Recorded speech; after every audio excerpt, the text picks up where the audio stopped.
talking about 2002, 2003. That was when Aristo was very, very common. But I did something for myself. It wasn't about where I was coming from. It wasn't about my parents. It wasn't about the background I was coming from. It was about recognizing opportunities in the midst of my challenges. So I knew that I needed to survive. I knew that I needed to thrive.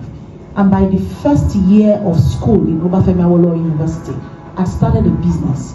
I wasn't selling rice. I wasn't cooking. I looked around me.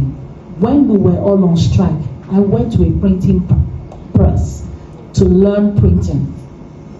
Separation of colors, doing plates, doing Corel Draw. I was 19. I started when I was 17. I went to school when I was 19, and I was like that till 20. At 20 years old, I woke up one morning in my hostel in Mozambique Hall, Obafemi Awolowo University. I used my last money to enter bus from Ife to Oshogbo to visit the Osho State House of Assembly. And I walked into the office of the speaker. I told them I must see them. They looked at this tiny, I was very tiny. I was tiny. And I kept saying I needed to see the speaker. It was very important. I'm a student of OAU. I should have my ID card. And the lady just went in and said, they're having a caucus meeting. That was when I knew that in politics there is general, there is caucus, and there's inner caucus. And then the man said, who is the girl? The lady took my ID card, took it inside, and then she brought it back and said, they said she should come in. And all of the principal officers of the House of Assembly in Osho State, this was 2003, they were there. And I said to them, I said, I want to print your calendar. I want to showcase all the constituency projects that you guys are doing in your calendar this year. And they looked at me, Are you not an 100 level student? I said, yes. Where are you from? What's your local government? You know the way daddies, daddies. Daddies. I'm talking about, I was 20 and they were like 60s and above. And they were like, what? Is your father a politician? I said, no. Who do you know here? I said, I know about here. I know you. I started mentioning names by doing research.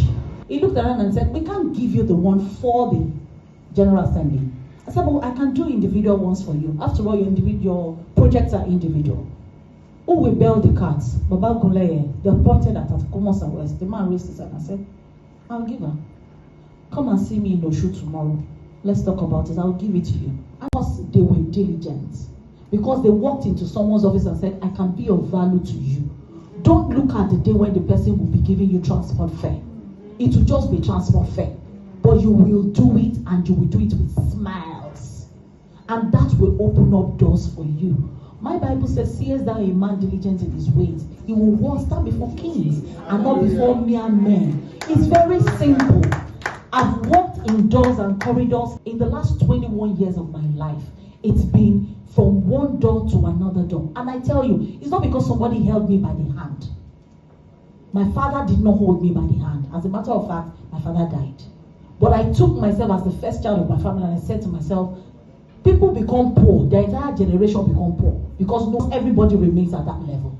One person must see opportunity. So when you see me, I give you permission to see how I can be a blessing to you.